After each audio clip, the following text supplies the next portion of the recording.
Thank you. Mr Farage, 2.5 minutes. Thank you. As Mr Moscovici said at the start of this, the leak of all these papers and lists of people with offshore holdings has come about because of the Society of Investigative Journalists. But what's not been said this morning, and I think is relevant, is that the funding of these investigations came from one George Soros.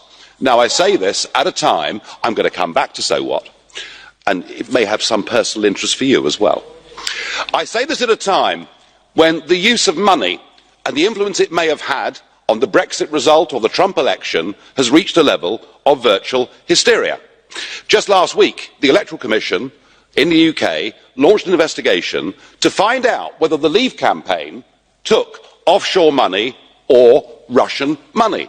This came about as a result of questions asked in the House of Commons by one Ben Bradshaw, somebody linked to an organisation called Open Society. I just wonder, when we're talking about offshore money, when we're talking about political subversion, when we're talking about collusion, I wonder whether we're looking in the wrong place.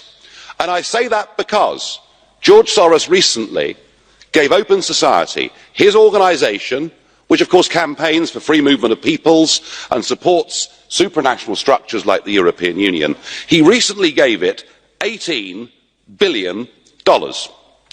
And his influence here and in Brussels is truly extraordinary. Open Society boast that they had 42 meetings last year with the European Commission.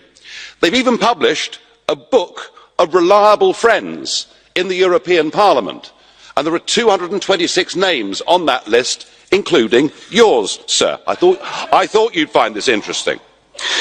We even had last week Mr Verhofstadt lobbying on behalf of Mr Soros at the Conference of Presidents in a battle that is going on with Viktor Orban, the Prime Minister of Hungary. If we're going to have a debate and we're going to talk about full political and financial transparency, well, let's do it. So I should be writing today to all 226 of you, asking some pretty fair questions.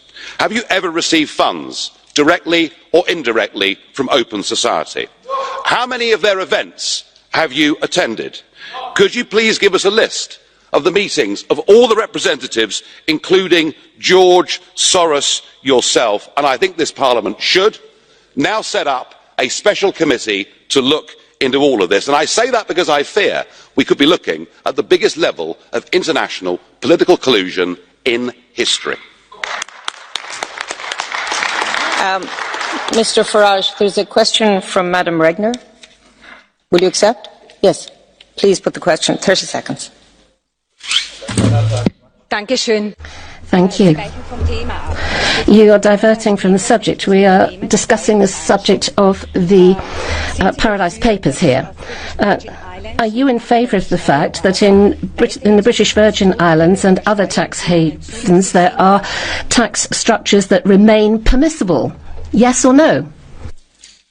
If you're going to completely ban people from putting money, which in many cases could be utterly legitimate investments, be it in the British Virgin Islands or the Bahamas or anywhere else, if you're going to do that, then please be consistent. Make sure that you ban the sale of duty-free cigarettes. What about the 25,000 people that work for the European Commission and the European Parliament who pay a maximum tax rate of 16%? Thank you, Mr Time Farage. to put your own house in order. We now move to our next speaker.